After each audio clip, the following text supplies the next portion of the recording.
My name is Isabel Araiza, and I'm a co-founder of For the Greater Good. And 3 water boils in 10 months brought me to the environmental justice movement. So after the 3 water boils in 10 months, there was a group of us that got together and were committed to learning as much as we could about our water. And really what we learned was that a lot of the problems that our city was having was rooted in industry being able to do whatever they wanted. They drove the policy in our community, and we really bore the burdens of those decisions and of the decision makers. I think one of the biggest struggles is a struggle of imagination. I think people have become so accustomed to having a government that doesn't work for them that they don't recognize that actually we can use the power of the state in an affirmative way so that it can enhance our quality of life. I think capitalist corporations know that, and they're able to seize those levers and use them to their advantage.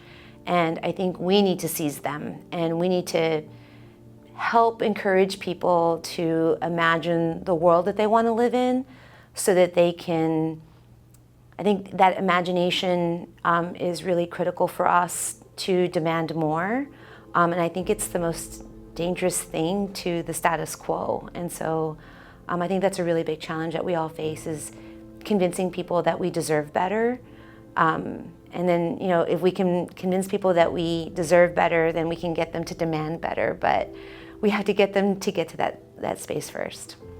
Yeah, the wins that, when people ask about wins connected to the work that we do, I really don't think about permits. I don't think about any of that stuff.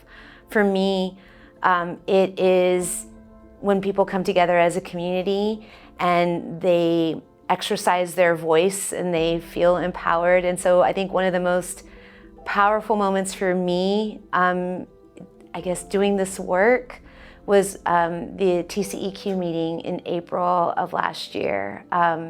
I know that Zanoni and the city council members intentionally chose the American Bank Center to have the permit hearing because they wanted to make us look small. And actually, the TCEQ meetings have always been performative for people in power, right? They're going to check the box and move forward. And really, we weren't going to be there to convince anybody that the permit shouldn't go through, but we were there to we commanded that space. They tried to make us look small, but the choices they made actually enabled us to amplify our voices. And seeing that sea of people come into the building and chant, and they just kept coming, it was just beautiful. And I saw one of my students after that who attended the meeting, and he said it was the first time he felt like he had a voice, and that was so powerful. So every time we have an action and I see new faces, I feel like we're winning. We're getting that much closer to living in the world that we want to live in.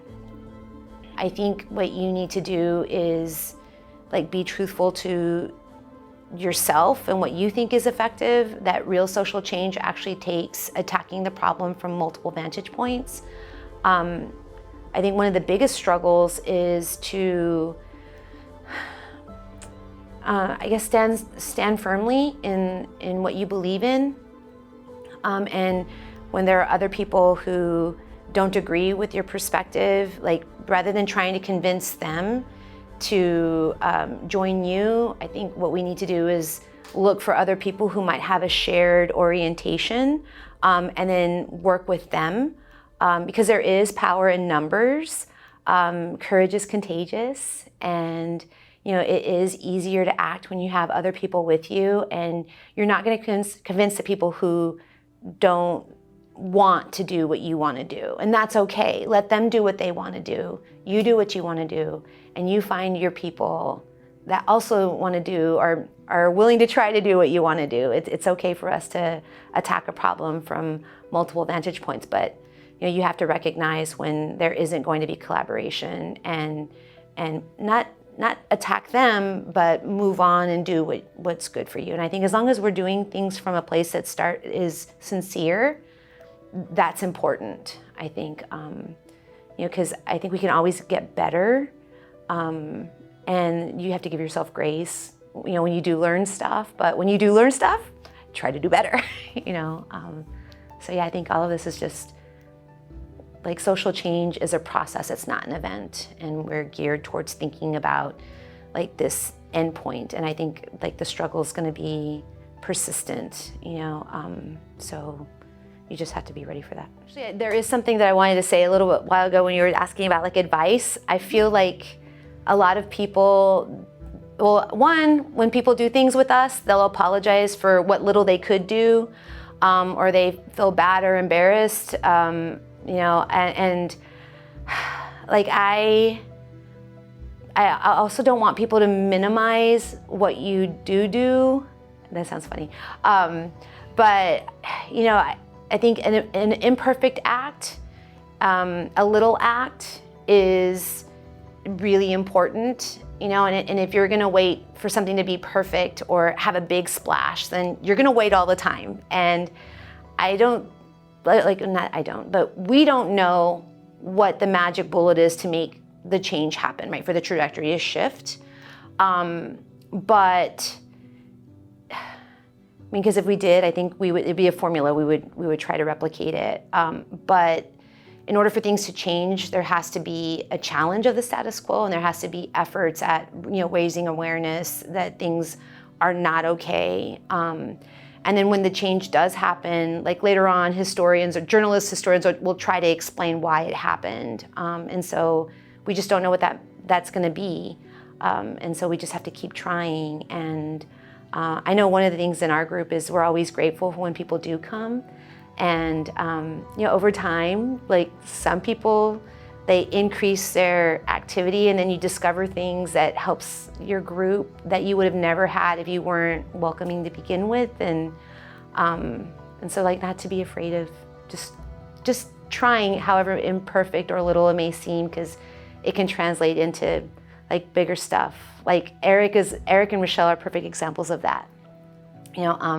Met Eric Payne through our park work days, and then we had Buck Days, our first float, getting it together, and we didn't know what we were doing. We were just trying, and then through that process, we found out that Eric was this incredible artist, and then he brought his wife in, and it's just like getting better and better, and taking, like, bigger risks, or not risks, but engaging in bigger actions, and they don't feel scary the way they would have felt at the very beginning, because we built community, right? Because we're a safe space. And so, it's a wonderful place. Like, whenever we come together and do things, and afterwards you're like, oh my gosh, that was incredible, and then it feeds your soul for when you do have to fight. So I think creating things is just as important, and coming together in community is just as important as, right, challenging and making public comments, because you're not really doing that knowing that those people are going to, like, the people that are on the dais or that are on the board are going to make the changes, but maybe somebody will choose to run for office, right? Or, there'll be an appointment that will shift what happens in the committee meetings, and so, it's those other things that are also, like, super important that can have, like, bigger ripples, Yeah, so one of the things that I've noticed that being a sociologist is that what we like to do is, like, segment our lives, and we do it in all kinds of ways. Like, there's the public sphere and the private sphere, right? There's your family life, your work life. But those barriers that we put between each of those parts of ourselves and among our social institutions, they're not real. They're all porous, and they all influence each other. And I think one of the things that sociology has allowed me to see is the interdependence and interconnectedness of our social institutions, of us as individuals. Humans are social beings. We need other humans to not just survive, but to thrive. And so, I think also that, like, ethos of individualism that gets cultivated in our schools doesn't arm us with a way of understanding how you can make policy decisions that can have impacts on people's lives. Like all the solutions to our problems are rooted in the individual, so you're never actually looking at the structure and how the structure is actually having an impact on our life chances. And we could actually, right, the structures are actually social structures. They're created by people, and they're like, we can either challenge them, we can reinforce them, we can shift them. It's not easy work, but we can change our social institutions, and in doing that, we can enhance everybody's quality of life and all of our life chances. And so, you might think that like those decisions don't directly impact you. It's not that they don't directly impact you. It's just that you're not aware of how the social institutions or the policies have these ripple effects that can have an impact on the things that you care passionately about. I think like animal care services is one of those things that we see with people where, they're upset about like what happened here in Corpus, finding out that that dogs are being euthanized and then, dumped in the city landfill. Like that's a consequence of letting industry have industrial district agreements or be drawn out of the city boundaries so they don't have to pay property taxes. When you're worried about your kids not having like quality education, right? Quality education requires an investment of resources. And if you give industry everything they want all the time, and even if you ask them for a little bit, it's like an insult to them and they fight it. They use and mobilize their material resources so that they can keep more of the profits that they have, which actually they just take either from our environment or from labor. And so I think we have to educate ourselves and we have to work towards that. And,